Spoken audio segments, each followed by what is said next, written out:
Magandang araw kapwa ko Pinoy. Ako po is si Ezekiel Zack Stephen Abler at magbibigay halimbawa kung paano maging isang makabayang Pilipino. Para maging isang makabayang Pilipino, una, dapat nating sundin ang ating bansa. Mahalaga na tayo ay sumusunod sa ating batas bilang pagrespeto sa ating bansa at sa kapwa Pilipino. Ito rin ay nabibigay kaayusan sa ating bansa.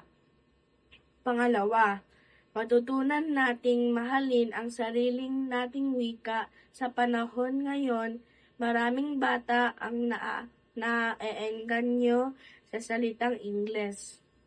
Maganda naman dagdag tayong kaalaman sa ibang lingwahe, pero dapat nating tandaan na ang sarili nating wika ang pinaka dapat nating matutunan at mahalin.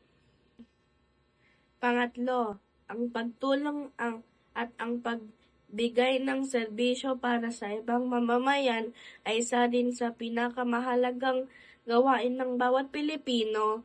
Bilang isang estudyante, ating magagawa ito sa pamamagitan ng pagsali sa mga organisasyong naglalayon na pagbutihin ang ating komunidad, tulad ng pagtatanim at paglilinis sa ating barangay.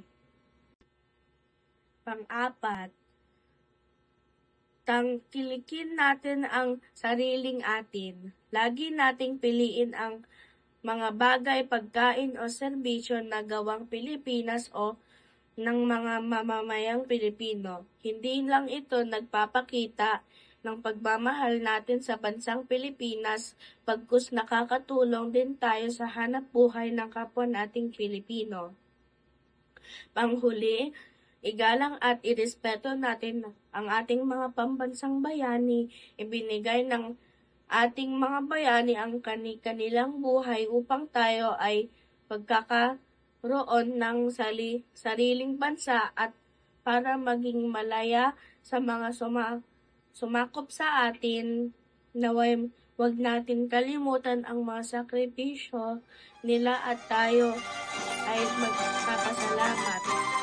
Maraming salamat po sa pakikinig.